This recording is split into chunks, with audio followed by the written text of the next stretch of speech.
Good morning.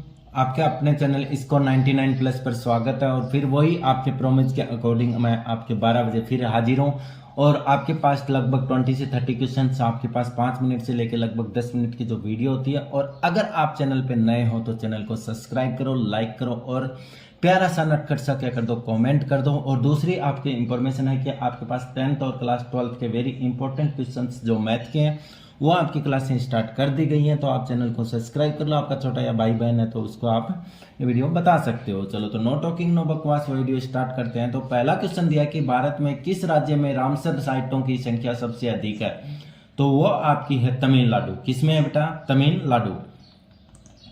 दूसरा question है आपका, निम्नलिखित में से कौन सा जिला मध्य प्रदेश राज्य के चंबल डिवीजन के 3 जिलों में से एक नहीं है? वो है आपका छिंदवाड़ा। कौन सा है? छिंदवाड़ा। तमिलनाडु में कोयम्बटूर और केरल में पलक्कड के बीच पश्चिमी घाट की खाई को क्या कहा जाता है? तो उसको कहा जाता है बेटा पाल घाट गैप। क्या कहा जाता है? पाल घाट गैप।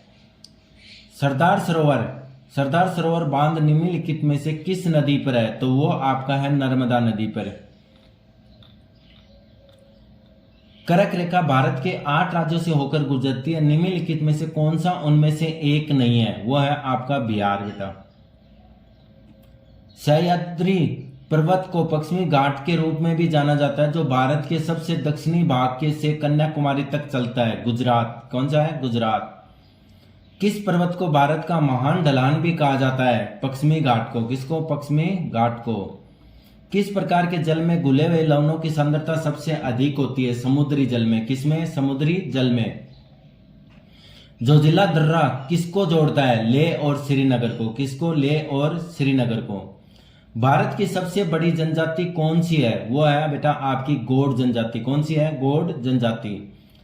कपास की खेती के लिए किस प्रकार की मिट्टी उपयुक्त है? तो कपास की खेती के लिए आपको मैं बता दूं काली मिट्टी सबसे ज्यादा उपयुक्त है। जहां पे काली मिट्टी ज्यादा होती है वहां पे आपके पास कपास की खेती ज्यादा होती है और कपास भी ज्यादा होती है। ठीक है।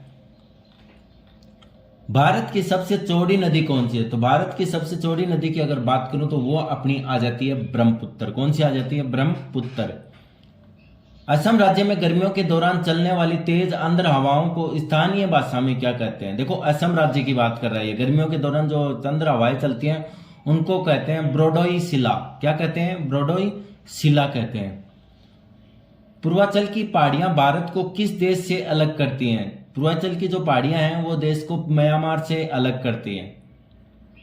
बागान समय यानी टी गार्डन टाइम जो इंडिया स्टैंडर्ड टाइम से 1 घंटा आगे है, किस राज्य में प्रचलित है? वो आपका असम राज्य में। वेरी इंपॉर्टेंट क्वेश्चन है बेटा, कई बार एसएससी जीडी और आरपीएफ में रिपीट हुआ है, तो मैंने कहा ना कि आपके पास इनमें रिपीटेड क्वेश्चंस भी होते हैं, इंपॉर्टेंट क्वेश्चंस भी होते हैं। और एसएससी जीडी और आरपीएफ में जितने ओल्ड क्वेश्चन पूछे जाते हैं शायद तक ही किसी एग्जाम में इतने ओल्ड क्वेश्चन पूछे जाते हैं। ठीक है। आगामी जनजाति किस भारतीय राज्य में संबंधित है? नागालैंड। किसमें है? नागालैंड में। कार्डोमोम हिल्स या इलायची पहाड़ियां कहां स्थित है? वो आपकी है केरल में बेटा। दक्षिणी भारत को सबसे ऊंची चोटी कौन सी है? अनाईमुडी। कौन सी है? अनाईमुडी। लेटेराइट मिट्टी सर्वाधिक किस राज्य में पाई जाती है? तो वो आपकी पाई जाती है कर्नाटक में। और काजू उगाने के लिए किस प्रकार की मिट्टी का उपयोग था? वेरी वेरी इंपॉर्टेंट क्वेश्चन है बेटा, लगा लो 100%। 2025 में जो एग्जाम होने वाली है रेलवे की और एसएससी जीडी की, इनमें दोनों में आने की 100% संभावना रखता है। ठीक है। तो आप चैनल पे अगर नए हो तो चैनल को बेटा सब्सक्राइब कर लो। आपको देख रहे हो कि question all total very important question और जो रिपीट हुए हैं वही क्वेश्चन है। ठीक है। तो काजू की खेती उगाने के लिए किस प्रकार की मिट्टी उपयुक्त है? तो वो है लाल लेटेराइट मिट्टी। कौन सी? लाल लेटेराइट मिट्टी। Okay, thank you.